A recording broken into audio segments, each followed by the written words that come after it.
प्यारे बच्चों, welcome.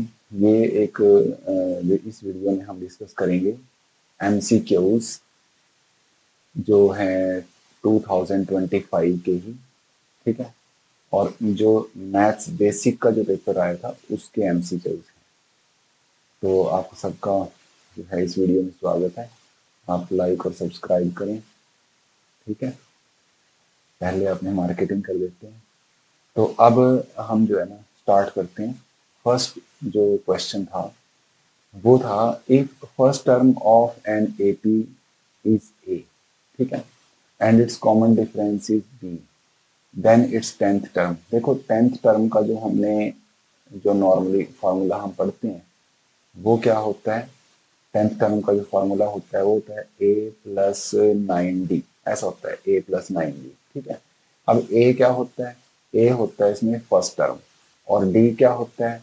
Common difference. Common difference. ठीक है, ये होता है।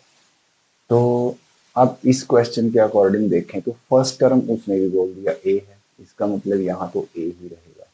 9 इंटू डी, डी है कॉमन डिफरेंस, उसने बोला है कॉमन डिफरेंस है बी, तो डी की जगह उसने हमें दे दिया बी।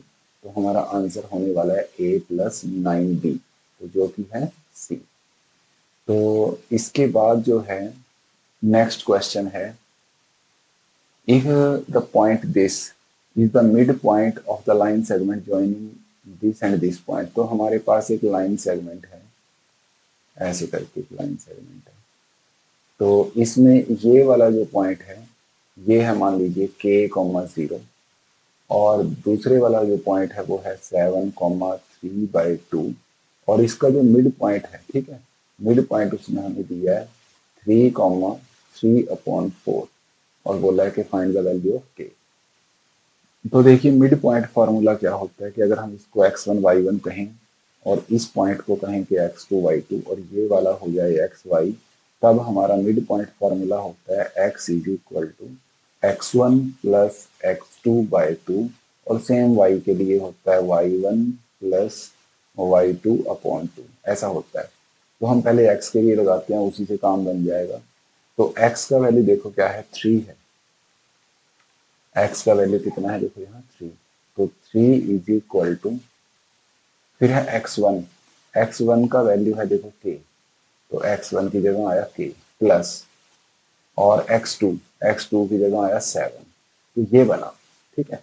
तो अब इसको सिंप्लीफाई करके हमें k का वैल्यू बताना है, तो बहुत इजी है, इसको क्रॉस मल्टीप्लाई करो तो ये हो गए 2 3 6, और इस 1 को इधर करेंगे तो 1 से मल्टीप्लाई होकर कोई चीज चेंज नहीं होती, तो k प्लस 7, 7 को शिफ्ट करके ले आओ इस तरफ, तो ये बनेगा 6 - 7 इज इक्वल टू के, और 6 में से 7 जाएंगे तो बचेगा -1, तो के का वैल्यू बना -1, और आंसर बना ए। तो इस तरीके से आप इसको याद रख सकते हैं, इसमें हमने यूज किया है मिड पॉइंट फॉर्मूला। ठीक है। उसके बाद जो नेक्स्ट क्वेश्चन है उसने बोला है कि area of A sector with radius 7 centimetre. तो देखो, मान लो कि ये कोई सर्कल है, ठीक है, इसमें ये सेंटर है। तो सेंटर है, तो यहाँ हमने ऐसे करके एक बना लिया सेक्टर। सेक्टर बना लिया, उसमें ये जो है सेंट्रल एंगल है। सेंट्रल एंगल उसमें दे रखा है 60 डिग्री, जिसको हम नॉर्मली बोलते हैं थीटा। तो यहाँ थीटा हो गया 60 डिग्री, और उसने बोला है कि रेडियस है 7 सेंटीमीटर, तो ये रेडियस हो गई 7, रेडियस आ गई 7 सेंटीमीटर। और हमें बताना है कि एरिया क्या है, एरिया ऑफ द सेक्टर, इसका एरिया बताना है। तो एरिया ऑफ सेक्टर, ठीक है, इस पोर्शन को हम सेक्टर कहते हैं। ठीक है, इसका एरिया कितना होगा, तो इसके एरिया का फार्मूला होता है πr² θ/360। ठीक है, πr² θ/360। तो देखें, तो पाई का वैल्यू हमने पुट किया 22/7, आर का वैल्यू हमारे पास है 7, तो हमने लिखा 7 का स्क्वायर, स्क्वायर मीन्स 2 टाइम्स आ जाएगा। फिर थीटा, थीटा है 60 डिग्री/360। तो देखो, 7 से 7 कैंसिल हुआ, इससे कैंसिल हुआ, यहाँ आ गया 6, ये 66 का होते हैं, और 2 से और कैंसिल करा दिया, ये बने 11, और ये बन गया 3। तो अल्टीमेटली बचा क्या, अल्टीमेटली न्यूमरेटर में बचा 11 इंटू 7 और डिनोमिनेटर में आया 3, तो ये बना 77/3 स्क्वायर यूनिट। तो 77/3 स्क्वायर यूनिट यहाँ है, तो ये हमारा ऑप्शन करेक्ट हो जाएगा। तो जो नेक्स्ट हमारा क्वेश्चन है वो है प्रोबेबिलिटी से। Two different coins are tossed, तो जब भी टू डिफरेंट कॉइन्स हम टॉस करते हैं तो जो सैंपल स्पेस होता है वो क्या होता है, जब दो कॉइन्स को हमने टॉस किया तो वो होता है कि head head, head tail, tail head और टेल टेल। ठीक है, अब इसमें हमने बताना है कि probability of getting exactly one tail, probability of getting exactly one tail. ठीक है, एग्जैक्टली वन टेल। तो देख लो जिसमें एग्जैक्टली वन टेल आया, क्या इसमें इसमें एक टेल है, नहीं है, तो ये तो ऑप्शन आपने आएगा नहीं। क्या इसमें एक ही टेल है, पर इसमें दो है। उसने बोला एग्जैक्टली, एग्जैक्टली का मतलब बिल्कुल एक ही होना चाहिए, दो नहीं चलेंगे, तो ये ऑप्शन भी गया। तो इसमें भी एक बार टेल है, इसमें भी एक बार टेल है, दोनों आ जाएंगे। तो फेवरेबल केसेस हुए 2 और टोटल केसेस है 1 2 3 4, तो 4, तो कैंसिल करके आया 1/2 और ऑप्शन बी हो गया इसमें हमारा आंसर। तो नेक्स्ट जो हमारा क्वेश्चन है ये बीपीटी की एप्लीकेशन है। In the given figure triangle P Q R, S T जो लाइन है, ये वाली लाइन एस टी, ये इस क्यू आर के पैरेलल है। ठीक है, ये इसके पैरेलल है। तो इसमें उसने बोला कि पी एस जो है वो, मतलब ये वाला पोर्शन, ये वाला पोर्शन कितने है, 16 है, और पी क्यू जो है वो 40 है, यहाँ से लेके ये यहाँ तक पूरा ये 40 है। और उसने हमसे रेशो पूछा है इसका पीटी का और टीआर का, इनका रेशो बताओ। तो बीपीटी क्या कहती है, बीपीटी कहती है कि अगर किसी ट्राइंगल में हमने एक लाइन ड्रॉ कर दी जो बेस के पैरेलल है, तो इनका रेशो, इधर वाले जो दोनों टुकड़े हैं, ये वाला टुकड़ा, ये वाला टुकड़ा और इधर वाले टुकड़े, उनका रेशो सेम होता है। तो अगर मैं इसी ट्राइंगल की बात करूं तो ये वाला टुकड़ा हो गया पी एस और ये वाला टुकड़ा हुआ एस क्यू। इनका जो रेशो होगा पी एस और एस क्यू का, वो वही होगा जो पी टी और टी आर का होगा, P T upon T R. ऐसा किसने बोला, ऐसा बोला हमें बीपीटी। ठीक है, अब ये तो सामने दिखाई देता है कि जो पी एस है वो 16 है, बट एस क्यू नहीं पता है। तो पूरा पता है, पूरा ये पूरा 40 है, और ये भी पता है कि ये 16 है। तो पूरे 40 में से ये 16 माइनस कर दो तो ये बच जाएगा। तो 16 माइनस किए तो ये हो जाएंगे 24। तो यहाँ आ गया 24, एस क्यू आ गया 24। बस इसमें यही हमें अपनी तरफ से दिमाग लगाना था। तो ये बना P T upon T R, इसको 8 से कट करा दिया, 8 2 जा 8 3 जा, तो रेशो आया 2:3। 2/3 का मीनिंग होता है 2:3, तो 2:3 हमारा ऑप्शन है ए। तो बीपीटी क्या कहती है, बीपीटी कहती है कि अगर हमारे पास इस तरीके से कोई ट्राइंगल है और उसमें ये लाइन इसके पैरेलल है, पैरेलल होना जरूरी है, तो तब जो है ना इस पोर्शन का इस पोर्शन से और इस पोर्शन का इस पोर्शन से रेशो सेम होता है। अगर मान लीजिए P S Q R T की बात करें तो पी एस का एस क्यू से रेशो, पी एस का एस क्यू से रेशो और पी टी का टी आर से रेशो सेम होगा, ऐसा बीपीटी की स्टेटमेंट है। ठीक है, तो ये नेक्स्ट क्वेश्चन भी सिमिलैरिटी से है। तो इसमें देखें हमें दिया हुआ है कि हमने इनकरेक्ट स्टेटमेंट बतानी है। कौन सी स्टेटमेंट इनकरेक्ट है, ठीक है जी। तो इनकरेक्ट स्टेटमेंट बतानी है। पहली उसने स्टेटमेंट हमें दी है कि two congruent triangles are similar, two congruent triangles are also similar. तो देखो तो जो कॉन्ग्रुएंसी होती है ना, जो कॉन्ग्रुएंट ट्राइएंगल्स होती हैं वो पक्का सिमिलर भी होती हैं, वो पक्का क्या होती हैं, सिमिलर। तो इसका मतलब पहले वाला तो ट्रू है, पहले वाला तो ट्रू है। उसने बोला स्क्वायर और रोम्बस आर नॉट सिमिलर, जो स्क्वायर और जो रोम्बस है वो सिमिलर नहीं होते। तो मान लीजिए मैं आपको बना के दिखाऊं अगर, कि यहाँ पे हम ले लेते हैं एक स्क्वायर ले लेते हैं और यहाँ ले लेते हैं एक रोम्बस, ऐसे मान लो। ठीक है, अब इसकी जो साइड्स है, मान लो चलो ये 10 है, 10 10 और 10, यहाँ मान लो चलो ये 50 है। तो अब आप देखोगे जो साइड्स का रेशो है वो तो 10/50, सब में 1/5 ही आएगा। इसका मतलब पहली जो कंडीशन है कि साइड्स जो है वो प्रोपोर्शनल होनी चाहिए, साइड्स आर प्रोपोर्शनल। तो ये बात तो इसमें सही बैठती है, बट एक अकेली कंडीशन से बात नहीं बनेगी, दूसरी कंडीशन भी ट्रू होनी चाहिए। वो क्या है? वो है कि वो इक्वी एंगुलर होनी चाहिए। Equi angular, equi angular means उनके एंगल इक्वल होने चाहिए, बट यहाँ तो एंगल 90 और इसमें तो 90 से कम है, इसलिए ये सिमिलर नहीं है। और इसने भी बोला कि दे आर नॉट सिमिलर, इसका मतलब ये बात क्या हो गई? ट्रू हो गई। अच्छा, ट्राइएंगल्स में क्या है? They are similar if their corresponding sides are proportional.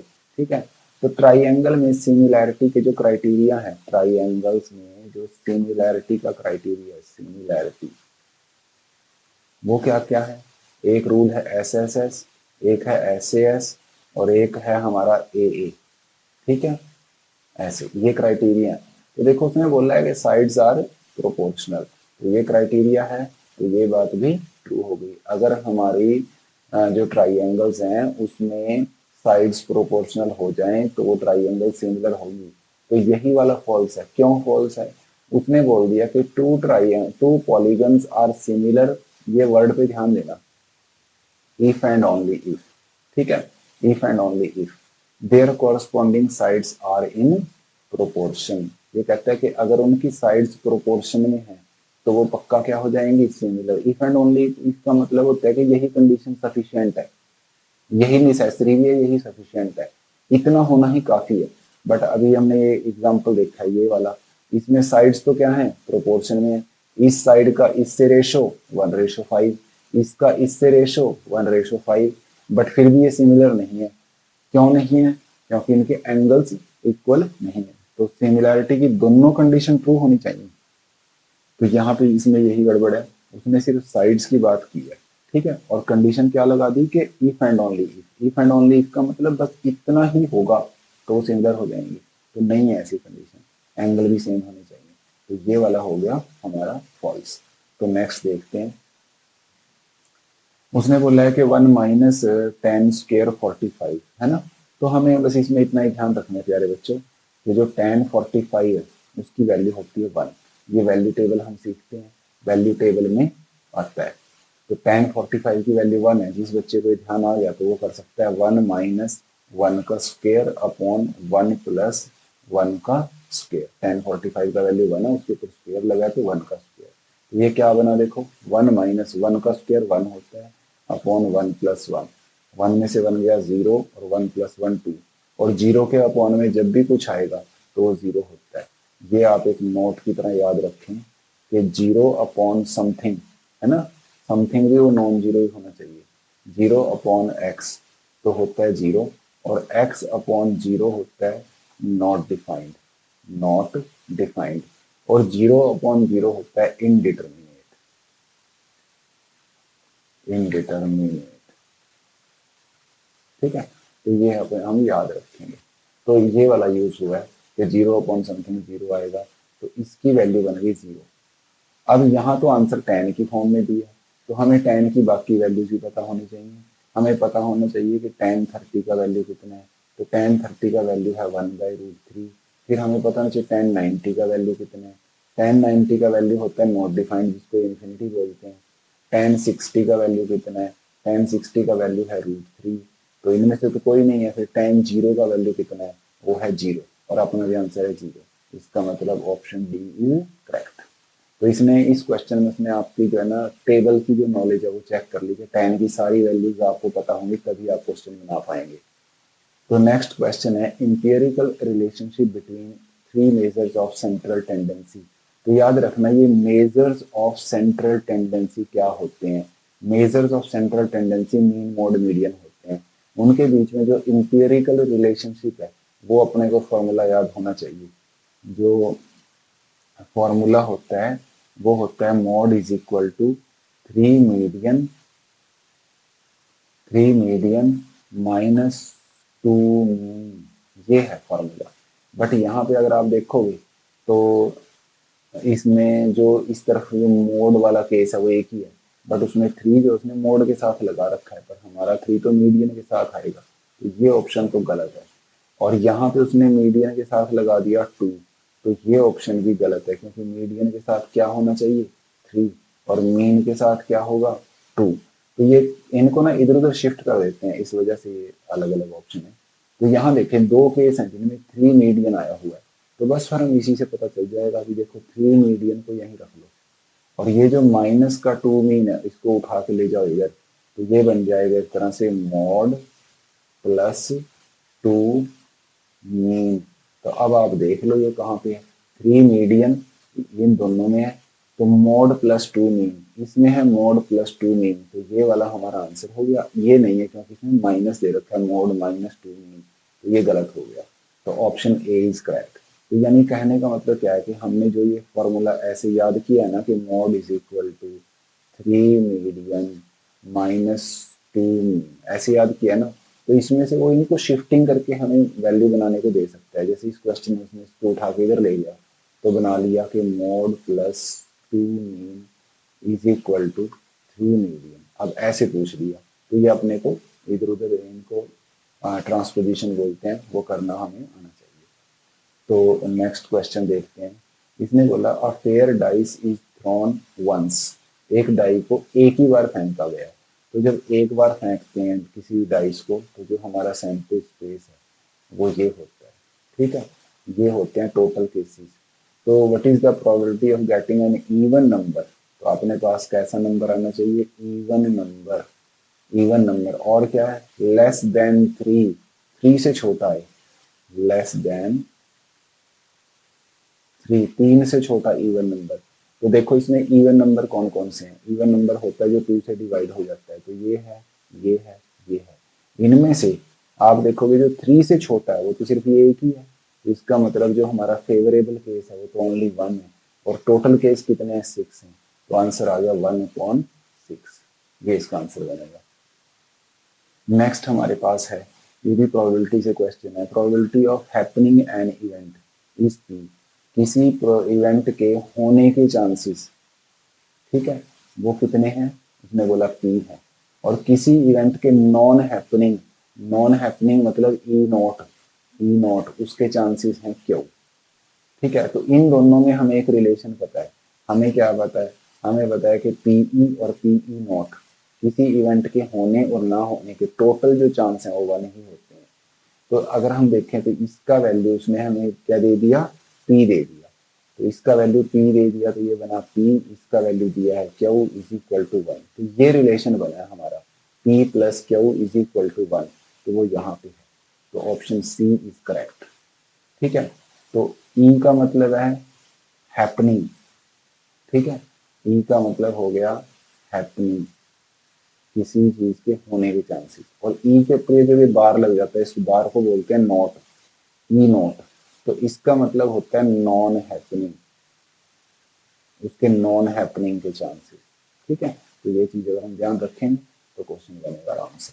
Next देखें, alpha beta are the zeros of this polynomial, ठीक है, अपने को वैल्यू फाइंड करनी है इसकी। तो 1/अल्फा प्लस 1/बीटा, एलसीएम ले लिया, एलसीएम आया अल्फा बीटा और न्यूमरेटर में आ गया बीटा प्लस अल्फा, ये बना, ठीक है। आई होप कि ये समझ आता होगा, बीटा प्लस अल्फा, ठीक है।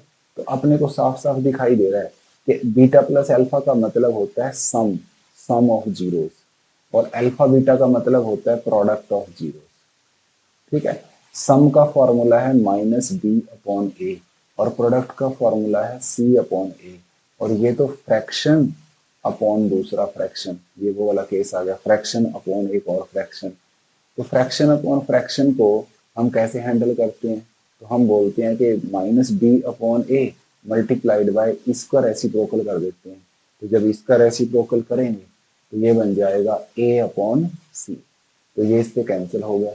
तो वैल्यू इस एक्सप्रेशन की जो वैल्यू बनेगी वो बनेगी -b/c।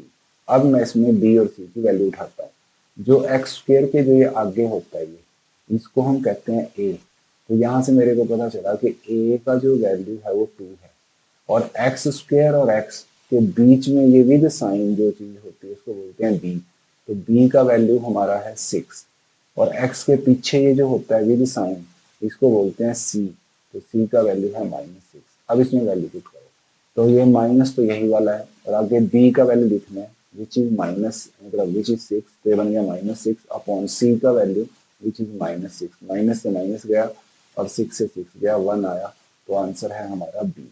तो इस तरीके से हो गया। कुछ बच्चे कहेंगे सर जी हम अगर ये सम की वैल्यू पहले ही निकाल लें इस फॉर्मूले से, -b/a से वैल्यू पहले ही निकाल लें, तो निकाल के देखो b का वैल्यू हमने रखा 6 अपॉन और a का वैल्यू 2, तो ये बना -3। ये किसका वैल्यू आ गया, सम का, और प्रोडक्ट का वैल्यू होता है c अपॉन a। तो c कितना है जी, देखो यहाँ पे -6 और a कितना है 2, तो वो भी आ गया हमारा -3। तो जब आप यहाँ सम अपॉन प्रोडक्ट करोगे तो -3 अपॉन -3 कैंसिल होकर कितना है 1, अगेन आंसर इज सेम। तो आप इस लेवल पे ऐसे सॉल्व कर लो या वैल्यू निकाल के डिवाइड कर दो, एक ही बात है। मेन आइडिया है कि आपको ये फॉर्मूले पता होने चाहिए। ये सम का फॉर्मूला होता है -b अपॉन ए, प्रोडक्ट का होता है c अपॉन ए, और ये एलसीएम लेना आना चाहिए। तो नेक्स्ट क्वेश्चन हमारे पास है सर्कल से, ठीक है। बिल्कुल ऐसा ही क्वेश्चन हमने प्रीवियस वीडियो में भी डिस्कस किया था, उसमें भी सेम था, बस वैल्यूज थोड़ी डिफरेंट थी। तो इसमें वो कहता है कि ये हमारा जो ए बी है ना, ये ए बी, ये एक टेंजेंट है, ठीक है, और ये बी ओ करके ये जो पूरा ये ऐसे ये डायमीटर है, ठीक है। ये क्या हो गया, डायमीटर।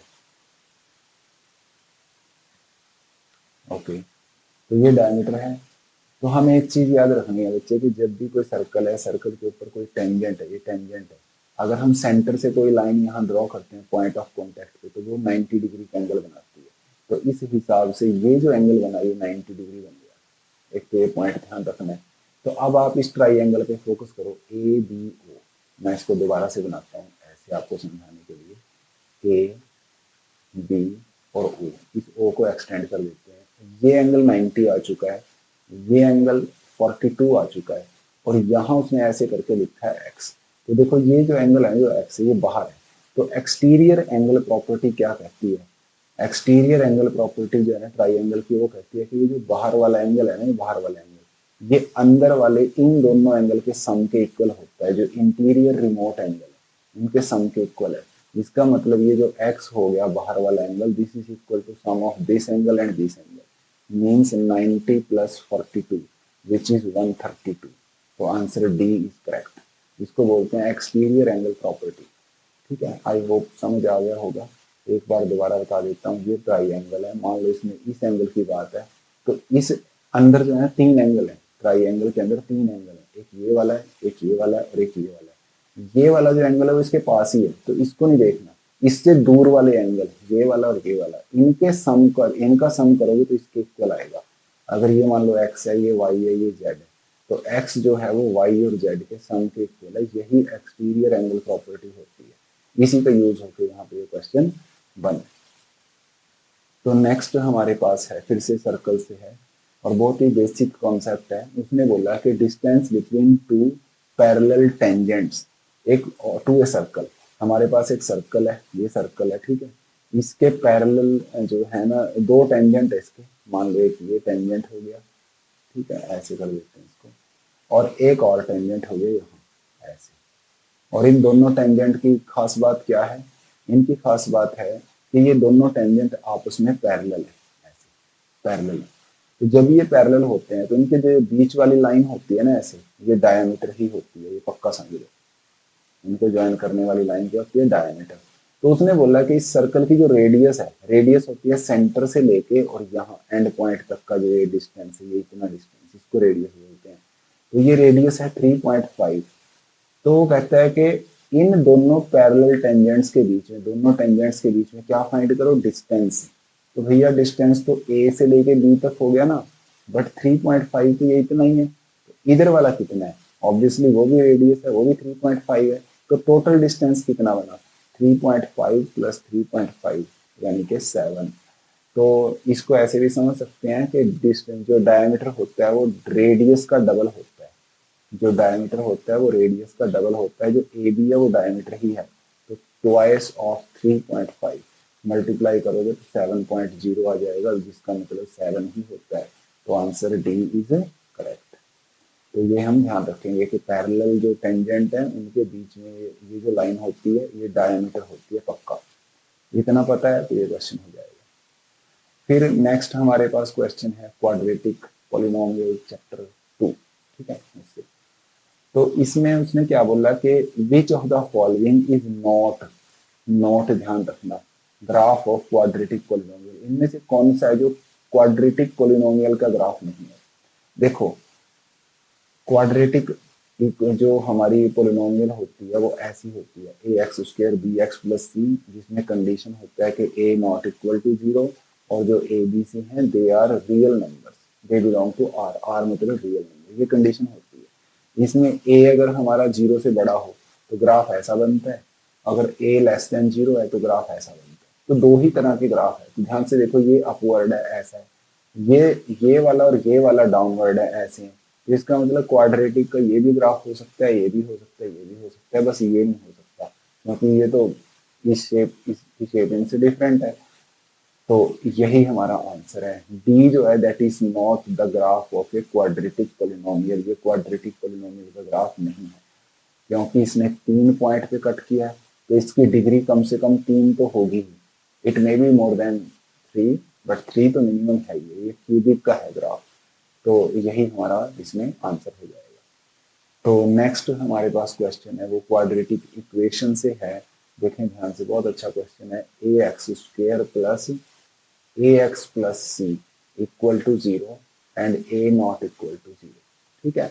तो उसने बोला कि इस क्वाड्रेटिक इक्वेशन के this has real and equal roots. कैसे रूट्स हैं? Real and equal. तो हमें पता है कि जब रूट्स हमारे, if roots are real, if roots are real and equal, तो क्या कंडीशन होती है? तो कंडीशन होती है कि जो डिस्क्रिमिनेंट होता है डी, जिसका वैल्यू होता है बी स्क्र माइनस 4ac, वो जीरो होता है। डी जो है वो जीरो होता है। इसको क्या बोलते हैं? वो तो ए ही है।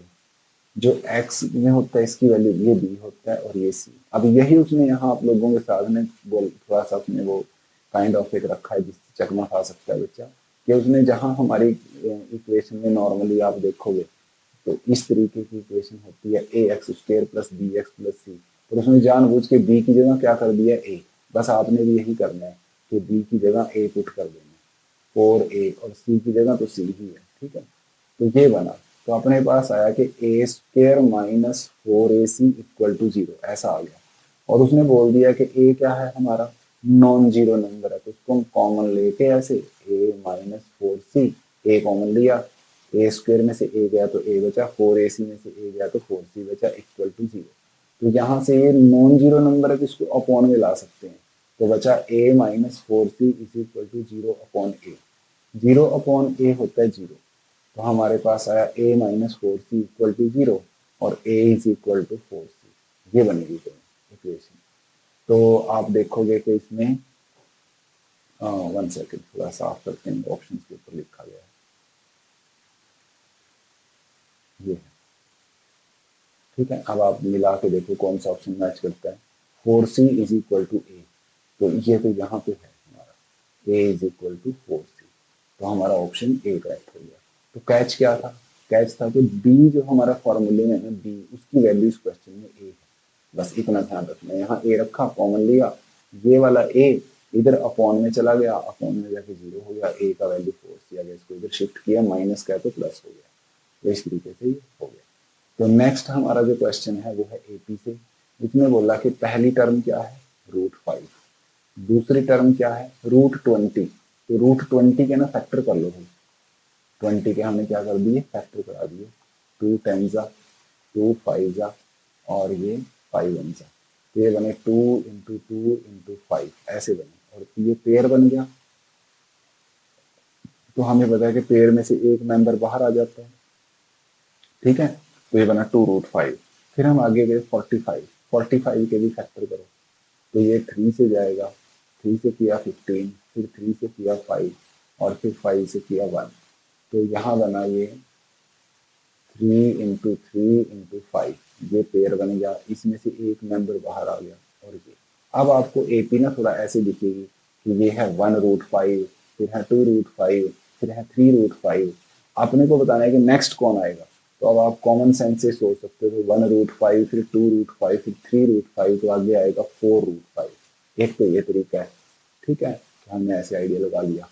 नहीं तो फिर हम क्या सोचेंगे कि हम इसमें से ना डी फाइंड करें। डी डी होता है a2 minus a1, second term में से फर्स्ट टर्म को माइनस कराया।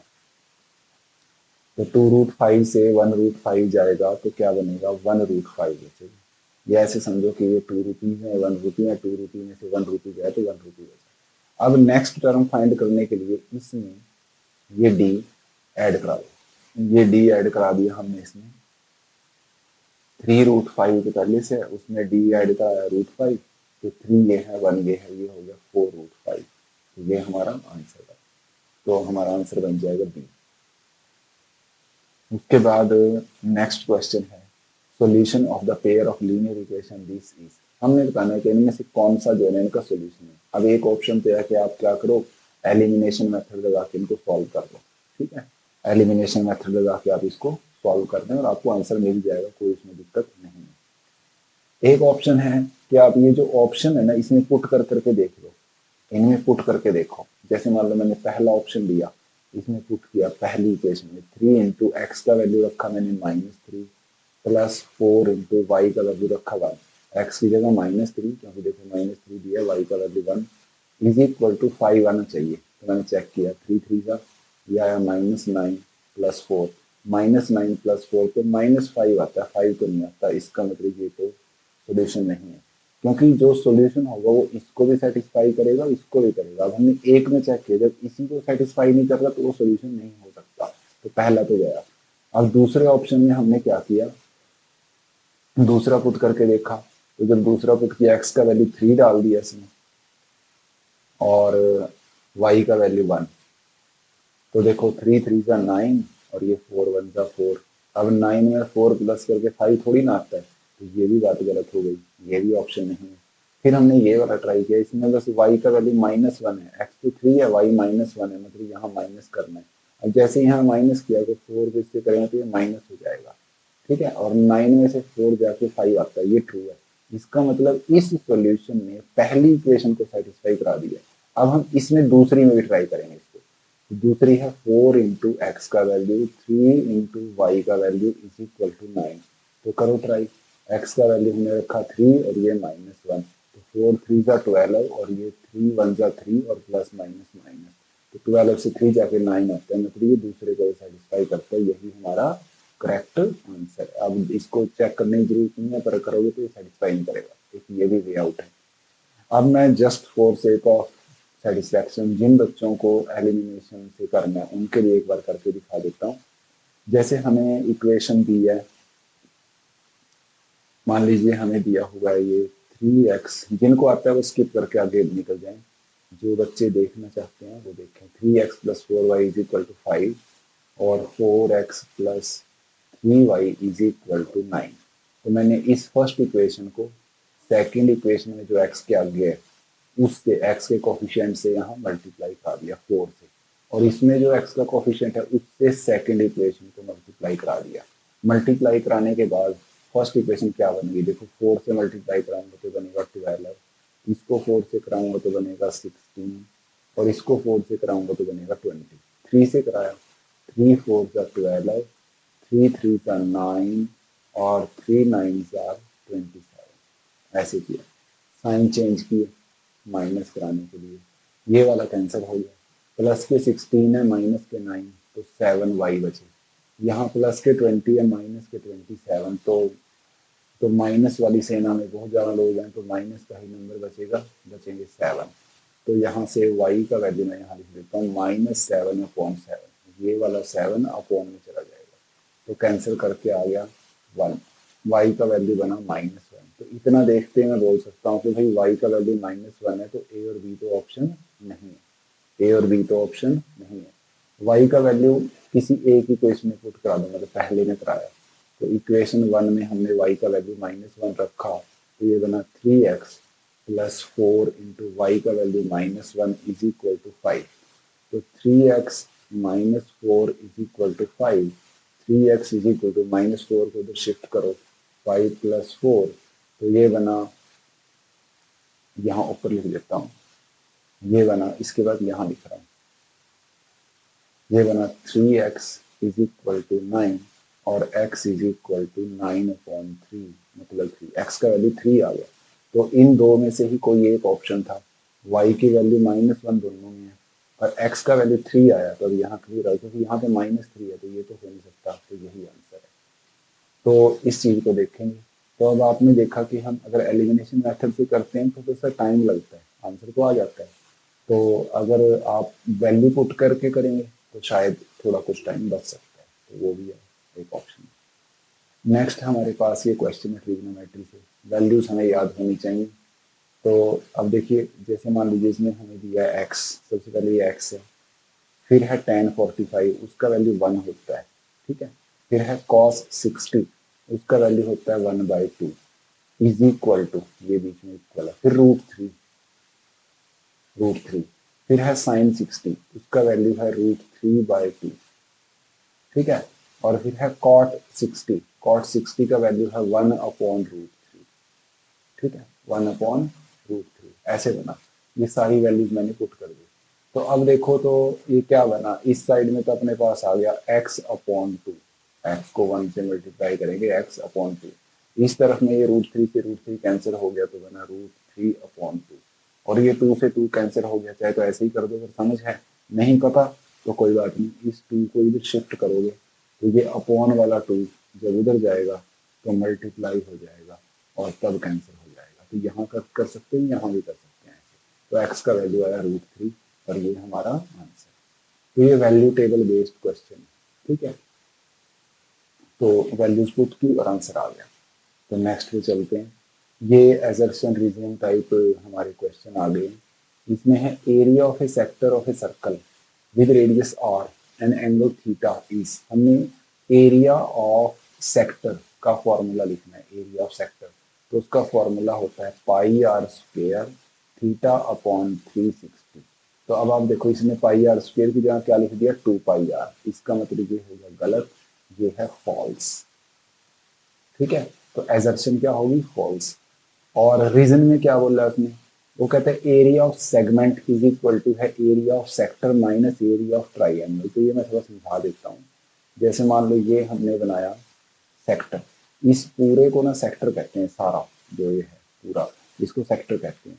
अगर मैं इस पॉइंट से यहाँ तक ऐसे ज्वाइन करा देता हूँ, तो ये जो पोर्शन है इतना, ये वाला, ये, इसको सेगमेंट कहते हैं। तो क्या हम ऐसा नहीं बोल सकते कि सेगमेंट के लिए मुझे क्या करना चाहिए, पूरे सेक्टर का एरिया, ये पूरा सेक्टर, उसमें से ऊपर वाला जो ट्राइएंगल है इसको छोड़ दो तो ये सेगमेंट बच जाएगा। तो ये बात जो लिखी है बिल्कुल ट्रू है, ये वाला हो गया ट्रू। उसमें यही लिखा है सेक्टर में से ट्राइएंगल का एरिया माइनस करा दो तो आपको सेगमेंट का एरिया मिल जाएगा। तो ये बात बिल्कुल ट्रू है। तो हमारा जो भी ऑप्शन आप चेक कर लेना, मेरे ख्याल सी या डी में से एक होगा जिसमें एजर्शन लिखा है फॉल्स और रीजन लिखा है ट्रू, वो आंसर हमारा इसमें बनेगा। तो नेक्स्ट हम देखते हैं कि if two triangles are equally angular, देखो दो ट्राइएंगल हैं, उनके एंगल सेम है, इक्वली एंगुलर का मतलब उनके एंगल्स इक्वल है। तो अगर एंगल इक्वल हो जाए, तो हमने अभी कुछ देर पहले पढ़ा था कि ट्राइएंगल्स की सिमिलैरिटी के जो कितने क्राइटेरिया होते हैं, ये होते हैं, ठीक है। तो देखो ये है क्राइटेरिया कि अगर एंगल इक्वल हुए तो वो सिमिलर होंगे, तो ये बात हो गई ट्रू, ये ट्रू है। If two triangles are similar, ये कहते हैं कि अगर दो ट्राइएंगल सिमिलर हैं तो वो कॉन्ग्रुएंट भी होंगी, ये फॉल्स है, ये फॉल्स है। जो कॉन्ग्रुएंट होती हैं, जो कॉन्ग्रुएंट होती हैं वो पक्का सिमिलर होती हैं, ये सच है। पर उल्टा ट्रू नहीं है, जो सिमिलर होंगी वो कॉन्ग्रुएंट हों ऐसा जरूरी नहीं है। तो ये फॉल्स हो गया। तो ए ट्रू आर फॉल्स, ये हमारा बनेगा इसका answer. Thank you very much, और आई होप कि इससे आपको कुछ फायदा हो। खूब प्रैक्टिस करें, खूब तैयारी करें। Thank you.